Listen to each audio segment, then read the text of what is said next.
Hi guys, nandito nga po pala kami sa Orange Bucket with Ipsy the Pilot, lalo na si SpongeBob SquarePants.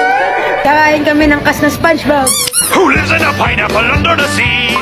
First time ko ditong kakain kasi, di ba nga, may allergy ako sa sipiritin. Ay, sa sa seafood. Wala. Oo, meron. Ay, puto mo. Teka lang guys. So guys, dumating na yung pagkain. Dumating na rin yung sipiritin. Kakain na tayo guys.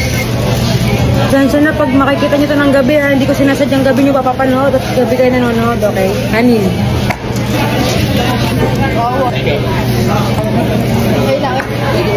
Guys.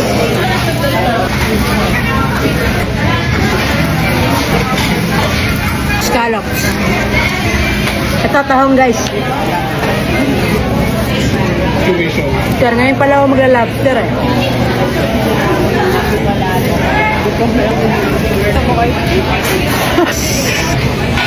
Bakit po ang seafoods mahal? Can someone answer my question?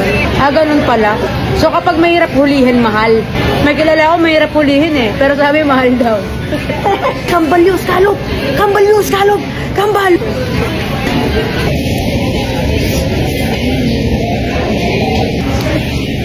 Hindi ko alam yung hilo ko kung kabusugan ba ito o high blood.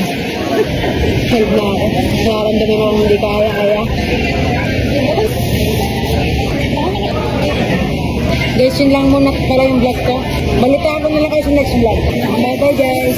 Servant in yellow and porous is he. SpongeBob SquarePants!